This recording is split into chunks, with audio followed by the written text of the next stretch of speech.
Okay, hello everyone. Welcome to our final session of Base Live Start Leading Summit. I'll give you guys a couple seconds to hop on here. I know there's a bit of a delay on Facebook. Thank you guys so much for joining today. I know it's been a long day and a lot of you guys took the whole day off. So we really appreciate it. For those that haven't joined earlier sessions, I'm Liz Prue, VP of Marketing here at Base, the first ever platform built for assistants. And I've been the MC today, and I'm so excited to introduce our next two speakers. We have Paige, the founder and CEO of Base. Hey, Paige. Hey, everybody. Hello. And our special guest today is Hallie Warner, Chief of Staff at Adam Hergenrother. I practiced that like 100 times. I think I've spoken like too much today. Companies and co-author of our book club this month, the founder and the force Multiplier. Hey, Hallie. Hey, how are you? Good. So happy to have you here. For those of you that haven't met her before, she's worked side by side with Adam for over 9 years, ensuring that Adam's vision is clarified, communicated, and executed. And she also provides strategic counsel to key leaders within the organization and leads special projects focused on the growth of the organization. And I know you all have so many questions for her. We had our book club, I think it was last Thursday, and it was just great discussion, and everyone's super excited for this. And guys, similar to the last sessions, go ahead and drop all your questions in the chat. Paige and Hallie will get to as many as they can as they discuss, but we'll have a Q&A at the end. So if your question doesn't get answered, I'll be collecting them all for the end of the session. But I'll go ahead and kick it off to you guys, and we'll go ahead and get started. Awesome. Thank you, Liz. Thank you. Great talking. We've been going all day. Okay, so I'm so excited for this conversation. Like Liz was mentioning, we've got a lot of your fans here in this community. So I've got a bunch of questions for you, and we'll kind of let that guide the conversation. I'll be keeping an eye on the chat. But first, before we jump in, can you give us a quick background of your experience and what brought you to where you are now? Sure, yeah. Well, I've been working with Adam for almost 10 and a half years now, actually, which is kind of crazy. Our bio for you. Yeah. So prior to that, I don't want to say I didn't have too much experience, but the reality is I really didn't. So after I graduated from college, I worked very briefly for a nonprofit doing, I was like a marketing assistant, a public relations assistant. It was my first real job. That was amazing because I did work for a really wonderful woman who was just a really great leader. So I learned a lot from her. So that was fantastic. And then for a year and a half after that, I was the executive assistant to a principal at a large public high school in a very rural area, which is probably the only reason I got that job because I was completely inexperienced. But for some reason they hired me, which was great because I learned a lot of really like the basics of administrative work. And I really liked working with the principal and really being kind of next to that seat of power, if you will, and seeing how they operated. So I loved that. And then after that, I became a real estate assistant with Adam on his team. He had about 2 companies at that time, and I was doing marketing and listing management for the real estate company. And then very quickly after that, about 3 months into that role, I became his executive assistant for the real estate team. And then from there, about every year thereafter, we've created a new organization. And eventually about 5 years in, I moved into the chief of staff role. And I'd like to just say the rest is history, and we're continuing to write the story of our relationship and partnership. Right. Yeah. I mean, I can't even imagine some of the stories you can tell from some of those other roles and all of your work with Adam so far. I can't imagine what you saw at a high school also. This conversation. Yeah, that was interesting. Yeah, that was interesting. I wasn't much older than some of the oldest students there. Right. Yeah, that's crazy. Yeah. But we all have our own journey. Think back to some of my early jobs too, and I didn't know what I was doing either. And so what I would love to hear now is, how did you take those different opportunities that you had and figure out what resources you really need to learn, to keep going, to keep growing? Because I think it's pretty clear you've been on pretty solid trajectory of growth and upward momentum that whole time. Yeah, well, I've always been a reader and naturally incredibly curious, and I like to learn. So that's helped me in any role that I'm in. I like to know the inner working. I didn't want to just understand my role. That was like step one. Like, what do I actually do every day, and make sure I mastered that. But really, I was more interested in how does my role fit into the entire ecosystem of what's happening here in this organization? How does this company fit into the community? How does this company fit into the industry? So I would just learn, and I would go to whatever free courses I could take. If there was a paid course I needed to tap into, I would ask for that training.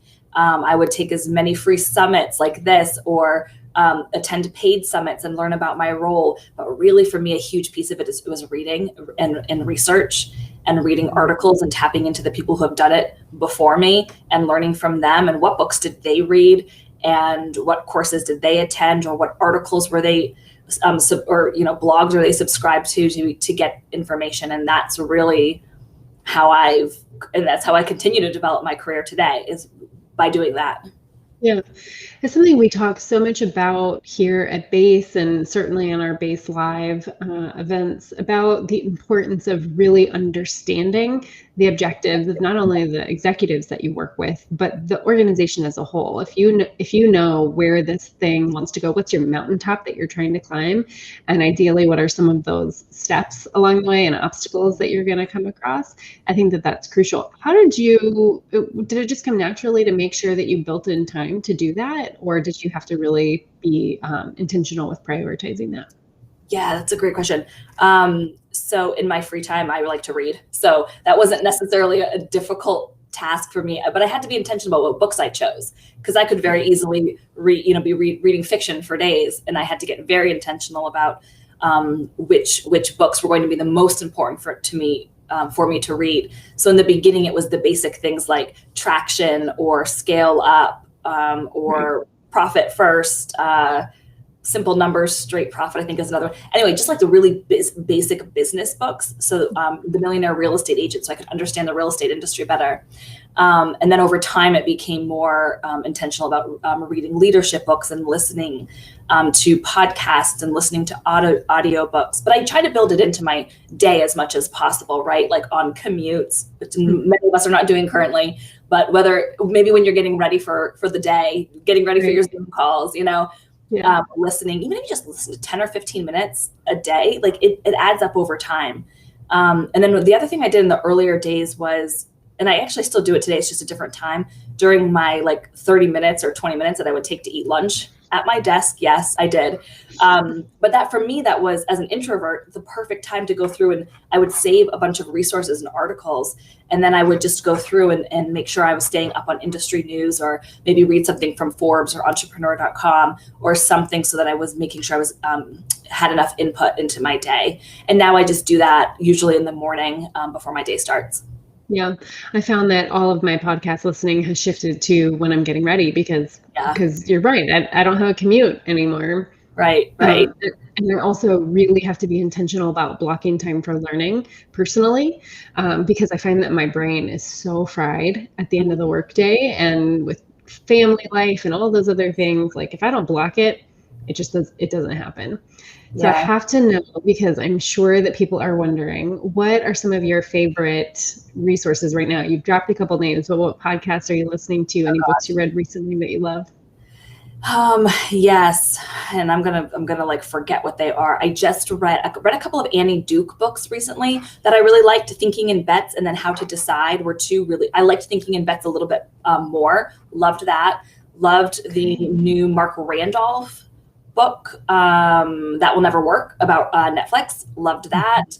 Those are kind of the recent ones. I have, there's so many favorites. I could go on and on and on about my favorite books, but I've really enjoyed those most recently.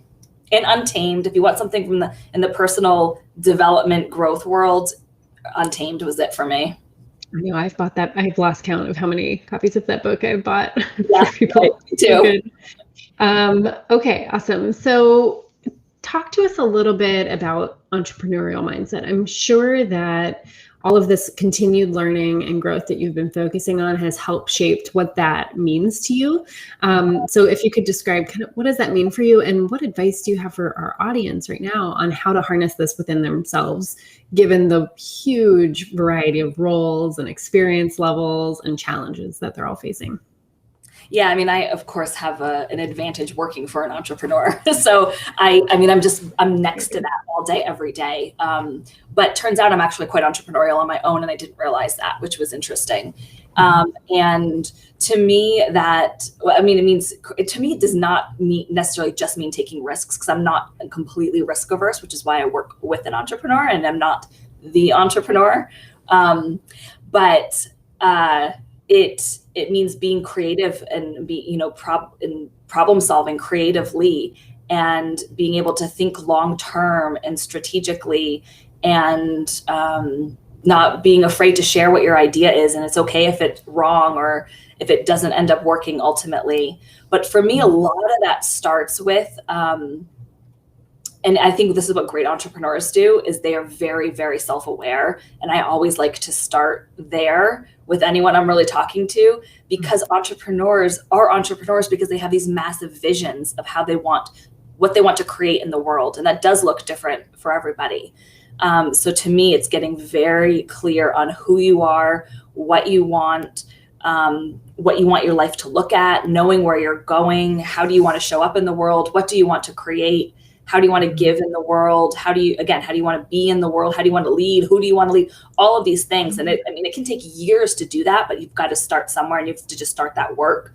And then from there, you can start building your own vision for your life, which then to me ultimately translates into your vision for your work, your career, or if someday you want to create your own business. Yeah, I so agree. I was writing a piece, was that last week? It could have been today or last week, I don't know. But I was writing something recently about kind of the way I used to think about entrepreneurship.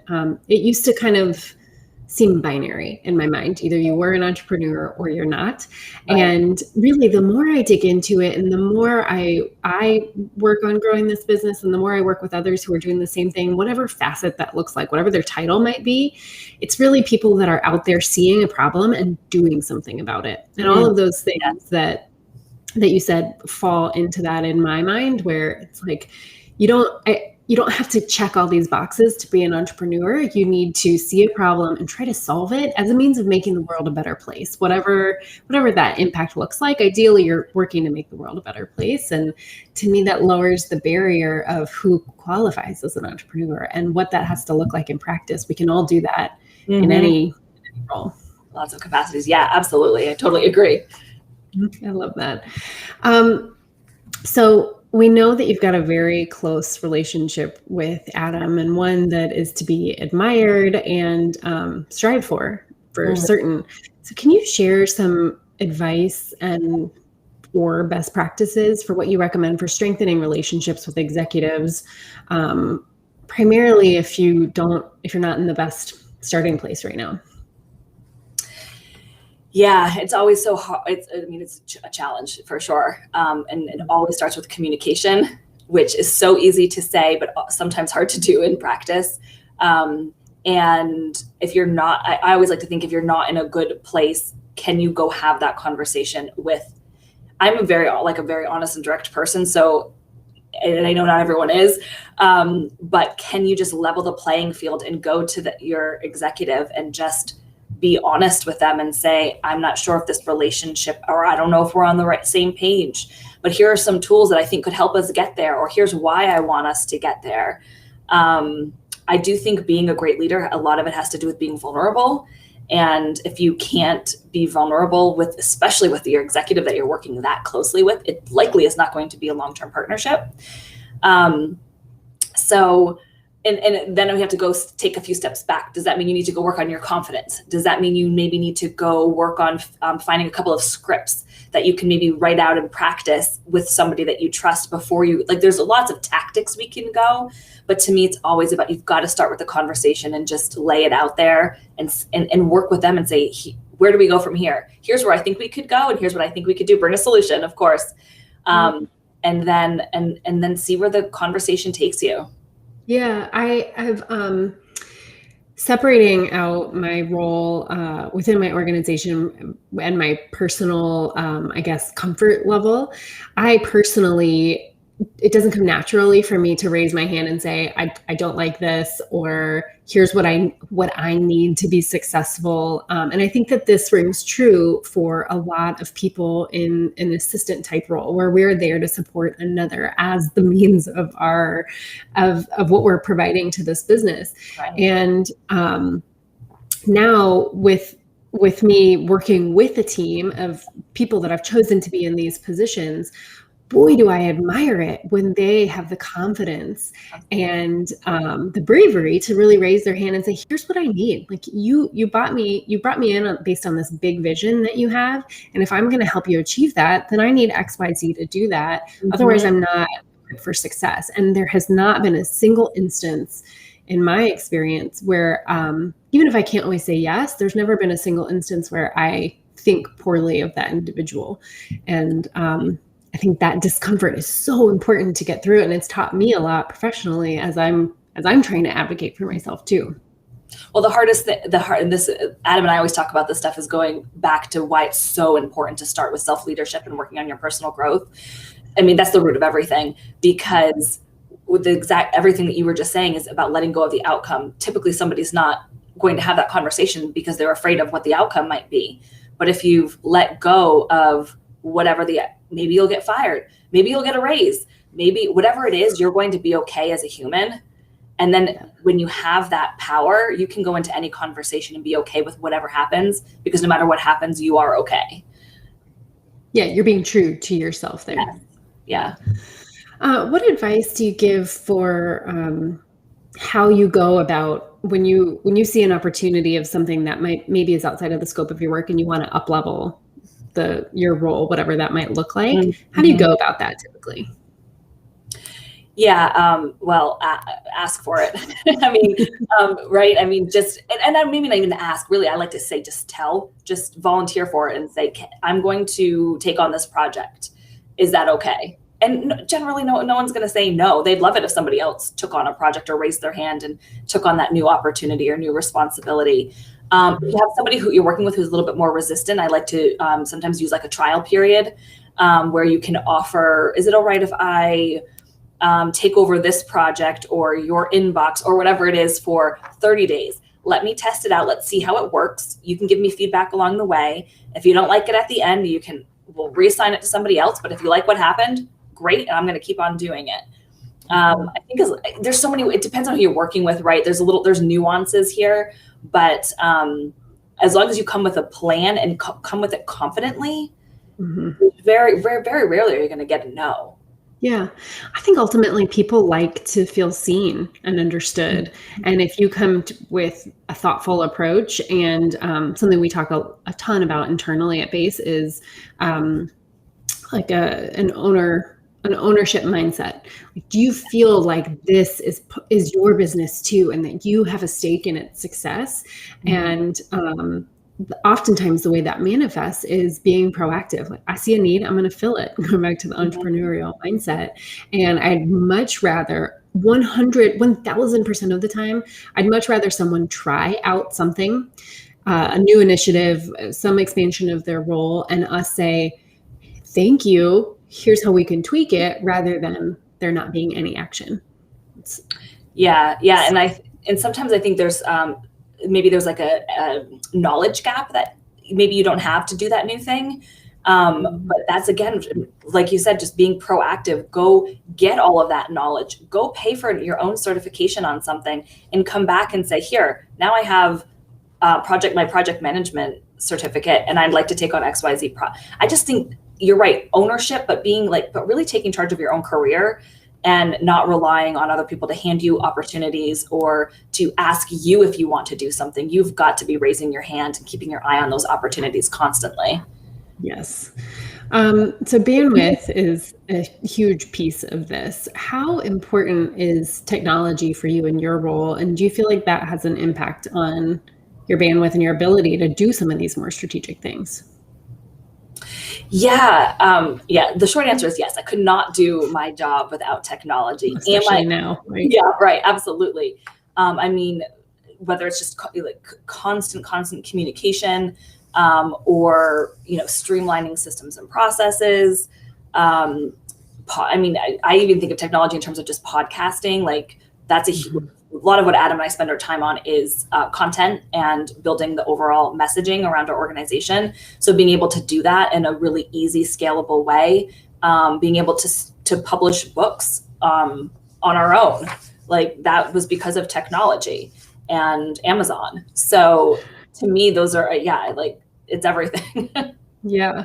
How long, just out of curiosity, how long did it take you to write that book? Not as long as you would think. It's in the editing and like it's in the editing and the like formatting. The writing itself is not terribly challenging. I would say maybe a month or two to write it. Oh, okay. Yeah. That's inspiring. Yeah. That's fantastic. You just got to sit down and write. It's really hard. Let's do it. Right. Yeah. No kidding. Your future? We'll see. Maybe so. Yeah. Yeah. It's definitely something we want to do. It's a matter of like you said, finding the time, and it's not like the rest of your responsibilities stop. They do not. Right. Yeah. Figuring that out is important. Do you have, I generally don't like asking people for their favorite thing, but do you have a favorite tool that you recommend to the group? Oh, a tech tool. Gosh. No, I'm not like a super appy person. Like I don't use a ton of apps. Yeah. So I don't know if I have a favorite. I mean, I really do like editing tools. That's one I like to use. I know that sounds like, do I even use that in my job? Not on a regular basis, but I do love like Canva, Lightroom. Like I like those types of things. We're big Canva fans here too. Yeah. Okay, so I want to keep an eye on the time because I know we've got a lot of questions too. The role of chief of staff is a really hot topic in this community. It comes up all of the time, and there seems to be kind of this air of unknown or mystique surrounding that role for a lot of us. And several folks have asked what the career path looks like. So wondering if you could explain on a basic level how that role differs from an EA. Yeah, that's a good question. So I had to figure that out for myself many, many years ago. I think that actually when I was first navigating this role, I would kind of just say, well, the difference is EAs are tactical and chiefs of staff are strategic. But I very quickly revised that opinion because what EA do you know who is not incredibly strategic? Very few.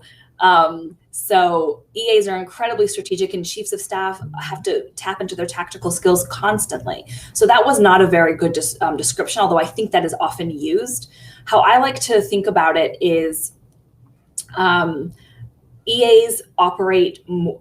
This is in generalization, right? Sure. EAs tend to operate more in the now. Yes, they're planning for future events, or yes, they're planning for future board meetings and all of this stuff, but really they operate more in the now, like today to 30 days out. It's very much about what's happening immediately, whether that's communicate, like all of the influx of communication, the meeting prep, calendar management, it's all very now based. And then the chief of staff, I like to think of as usually like 90 days to like 5 years out. They are operating much more on, and this isn't specifically in my case, operating more on where are we going in 5 years? What strategic initiative am I working on 6 months from now? What hires am I interviewing for today that I need to hire 3 years from now? We want to build a company that we can sell in 2 years. So those are like the things I'm working on. Versus with Adam, of course, versus our EA, who is working very much on what's going on right now in the business, and with Adam that needs to be handled. I really like that distinction too, because especially as we think about how this industry is evolving and what is going to be necessary for assistance in the next handful of years, the world has been changed forever. We now realize we can do this job remotely, even if it's not our preferred way of doing it. Yeah. And with the advent of technology, I know there's fear that assistance jobs might be automated away. That's just not going to happen. But I think for the really reactive folks who aren't being strategic, who are very task-based, then it's going to be a harder sell to not replace that role with technology.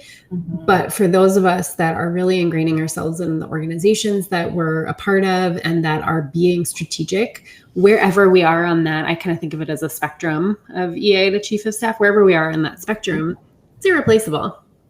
Yeah, I could not agree more. And I always say to assistants who might be looking for their next opportunity, go look for opportunities with young companies or with founders, because they, first of all, you learn so much. You get to do a whole lot of stuff, and you get to figure out where you do want to grow in your career.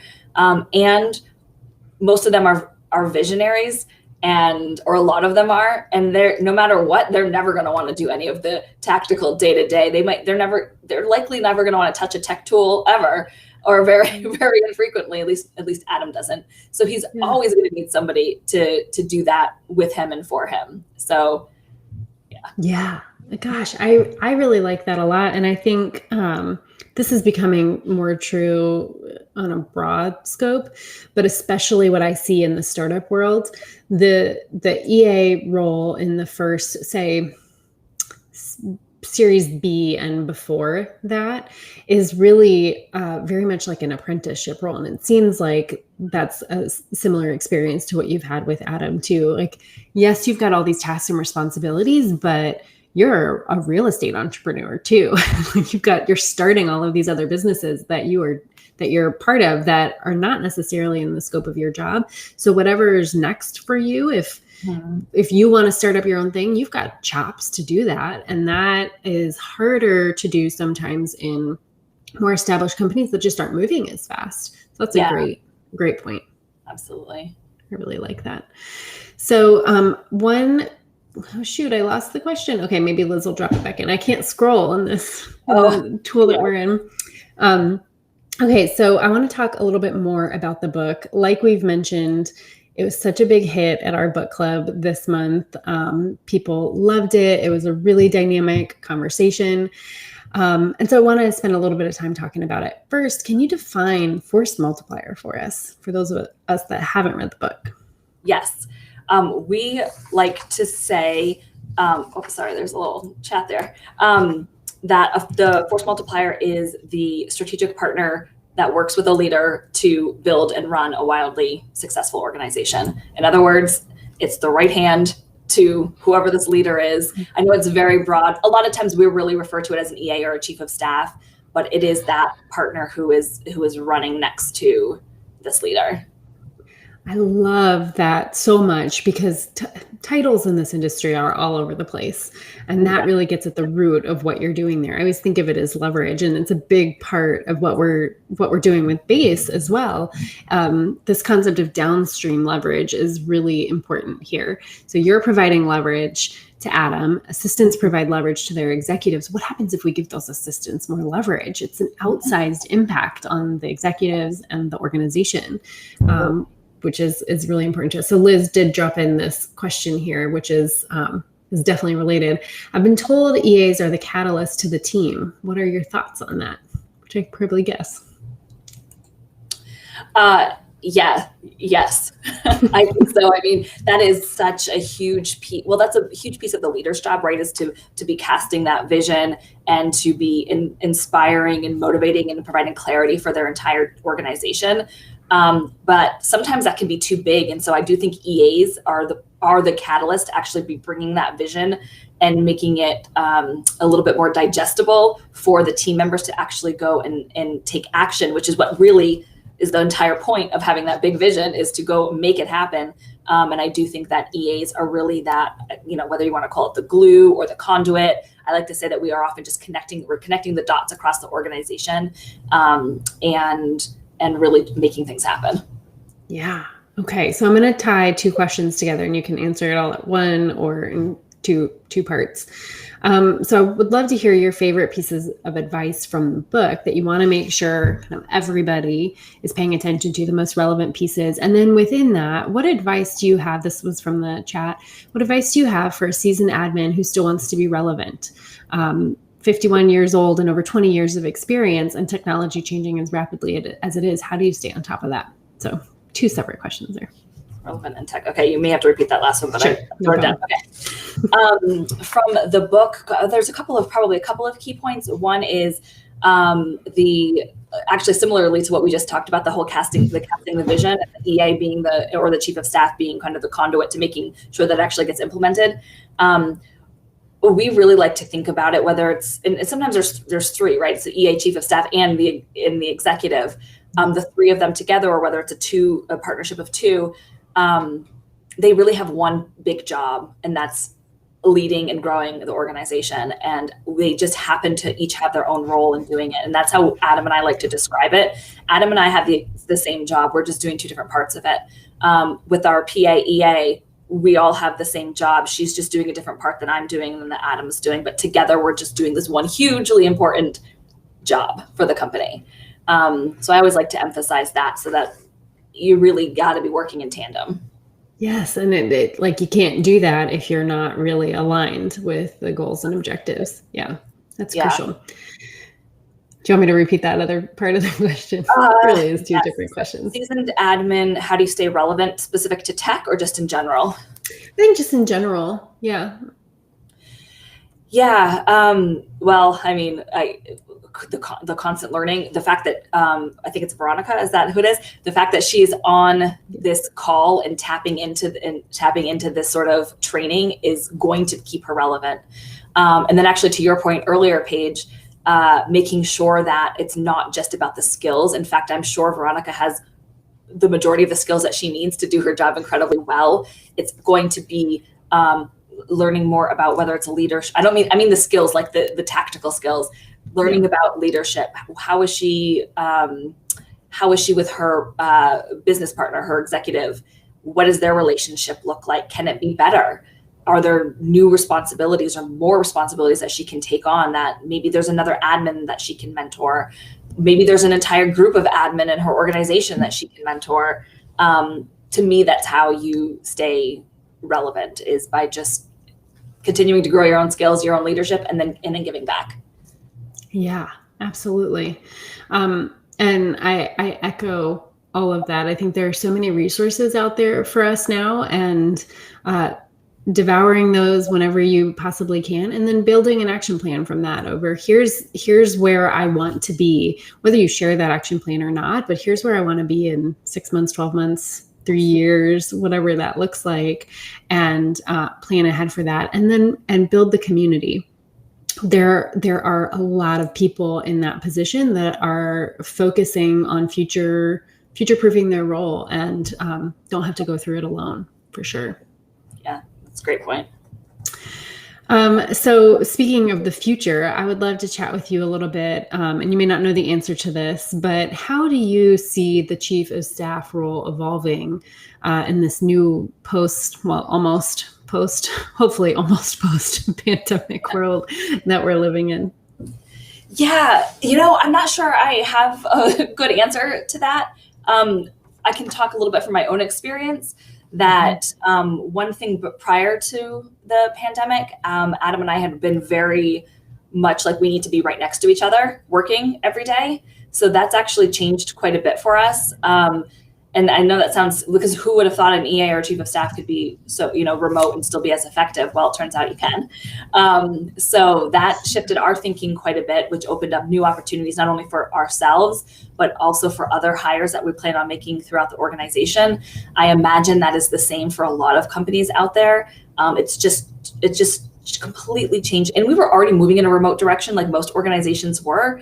And we're already we have very flexible schedules, and we have very unlimited vacation and paid time off. We already were there, but this was the last thing. And now we're making a lot of hires that aren't here locally. It's just really expanded our thinking around work, which has been really amazing. Yeah, I've heard that. I've been really pleased to hear that over and over again. It seems like, are you at the office now? I am actually at the office. I do like to be here. Adam and I like to be here 3 days a week, and then we'll work remotely the rest of the time. Yeah, I think the flexibility is key, especially just the personal pressures and stressors that we've all been under the last 12 months now, more than a year. if we don't have that grace and kindness for our team members and giving them the chance and the trust to work where they need to work best, I think it can be detrimental or at least very damaging to the output of the organization as a whole, for sure. Yeah.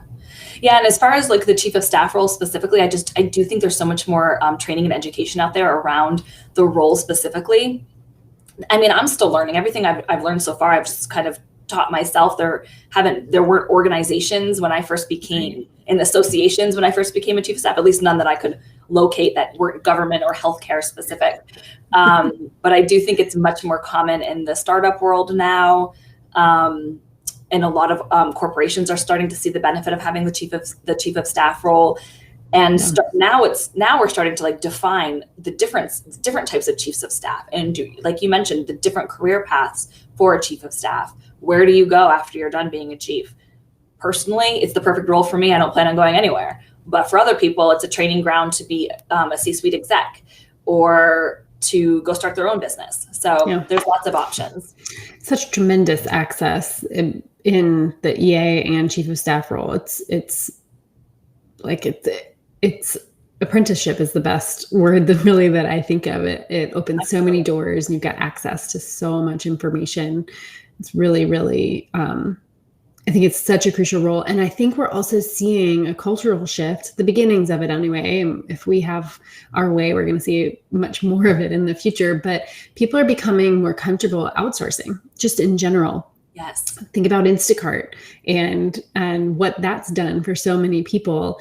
And I think we're getting there too in the professional side of things, where we're not having to do it all, carry the full burden. We're not glorifying busy in the same way that we used to. And I think that these are all crucial, and support roles, or even the way you put it, which I love, fracturing the role into these different focus areas is going to not only be more acceptable, but considered a really smart business decision and financial decision, which is really exciting to me. Yeah, absolutely.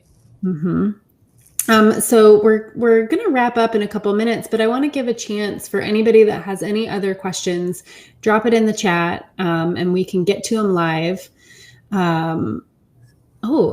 Here a comment in here saying, I can't get a job change or raise, but I've actually found a happy place here, which is really, really awesome. I know we hear people on these events pretty regularly that are in a situation that they don't love, and they're asking for advice or ideas for how to find a different setup. So I love hearing that people can find peace in that setup. That's really exciting.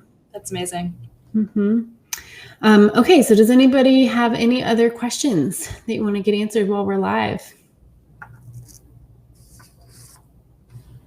Okay, well, we might give you back a couple minutes. We'll end a few minutes early and give everybody a chance to do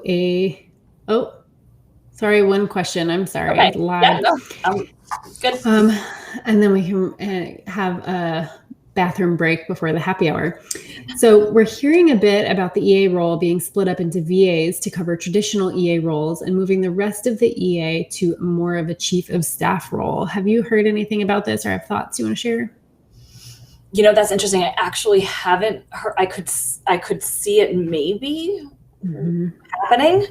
But then here's what I think about what's a VA, right? Aren't we all in VAs right now? So I guess I'd have to get more clarity on that. Maybe if they mean not a traditional EA sitting in the office being available all of the time, maybe that's the chief of staff. But I need to have an assistant. I couldn't do my role, and same with Adam, right? Like collectively, we share an assistant. So we need to have one, and whether they're here or they're virtual, right? It doesn't necessarily matter as much as we need that person to help handle the day-to-day tasks. I've heard a couple different trends that I think it's a little bit too early for me to weigh in on how I feel about it. But one is the exploration, at least, maybe it's too soon to call it a trend, the exploration of almost putting silos of the tasks or focus areas of the assistant. So maybe some are very heavily focused on travel, and some are focused on logistics and maybe events and that sort of thing, so that it's very, very clear. I haven't seen a success case there that is compelling to me. Yeah. But the other one is thinking through, how do we continue to delegate throughout our organization? So you have an EA, you can't do your job without an EA. I think this is likely true for a lot of really strategic business partners, whatever their title might be. And so outsourcing there makes a ton of sense. And if that happens to be to a virtual assistant, which I think you're right, we need to define it, but I think commonly people think of offshore agencies where you're paying much lower rate. We know there's a huge spectrum there, and I don't want to generalize that title because it's become so fluid, but that can make sense. And it's something we've explored a bit at Base too, of this idea of burst capacity. Can we give assistants their own assistant when they need it? Yeah. We very early idea here, but I was going to just say, we do that in one of our companies. I mean, the titles are slightly different, but in our real estate firm, we have operations assistants who kind of handle everything for the agents and for their CEO and their real estate team in their state.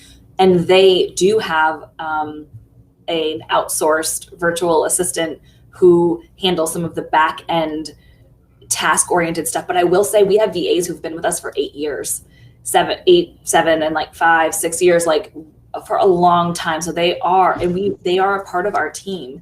So that maybe is a little bit different than this scenario, but there's so many ways to get leverage. And I think that's what these people are talking about. It's what's the leverage for what's the hire and what's the leverage. Right. Okay. Of course, right when I started wrapping things up, we started getting more questions. So I've got 2 more that have come in.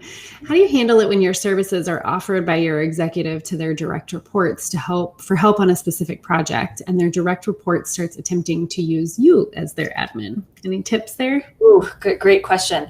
I may have only had that happen like once or twice in the earlier days of my career, so it doesn't happen anymore. But usually the first time is not a big deal, right? You're just like, yeah, sure, I've got it. And then it depends on there's so many nuances here. It depends on your comfort level with your exec, the comfort level with the direct reports. Can you just explain to them that you are working on these other projects, and here are my priorities for the week. If I can get to this, I will let you know. And if not, you'll have to do it on your own. Or is there someone else who can help you because I'm working on XYZ with the CEO? I try to be helpful, but usually point people in a different direction. I don't need to be I can still help without being the one to actually be the one doing the doing of that first off, I really agree. And I think that frequently within an organization, the admin function is the one that pops top of mind when you have a question or you need help. So you might just be the first stop there. Now, it's a little different if your services have been offered up, but I think no matter the situation, it's always okay to say no. And if that's outside of the scope of your work, maybe you do them a favor this one time and you make it clear it's a favor, but I think it's okay to draw the line and not have that be an ongoing expectation of you. Mm-hmm. Okay, so one more question. How do you balance your own company goals and tasks and while also helping manage your executives? Is managing your executive a priority? I know this is probably a little different given the state of your role, but maybe put yourself in the EA role for that. Yeah, how do you balance your company goals and managing your executive? Yeah, I mean, even when it is different because Adam, the executive, is Adam, the company, to a certain degree. That's true. So they overlap for me a little bit, but Adam always came first, and no matter what was going on, were the company goals and priorities important? Was all the things that I needed to get done for the company important? Yes, but at the end of the day, what Adam needed or what project he was working on always came first. However, if that ever changed, we would know about, that's because we have our weekly meetings, right? We have our weekly one-on-one. We would discuss this. Here's what I've got going on for the company. Here's what I know you need this week. Mm-hmm. I know that. Yeah, exactly. So Natalie and I, for one, she's so good. And also always has a bit too much on her plate, mostly my doing. And she's really good at saying like, hey, can you help me prioritize? I'm not going to have time to do all of these things. So let's talk through what needs to happen first and maybe what can either fall off my plate or wait till later. And that's always okay too. So really, really Definitely. good suggestion. Okay. If there are any other questions, drop them in the comments, and we can be sure to get to them. Hallie's part of our community too, so we can respond there. But big thank you to you for joining us today and for wrapping up with the final session. This was so valuable. So many awesome comments pouring in. Thank you so much. Awesome. Thanks so much for having me. Thanks, guys. And if you're sticking around for the happy hour, we're just going to do a good old-fashioned Zoom, y'all. I'm going to drop a link in the Facebook group. If you're watching on YouTube, head over to the Facebook group and you'll see the Zoom link there. But Hallie, thank you so much. This was fantastic. Thank you.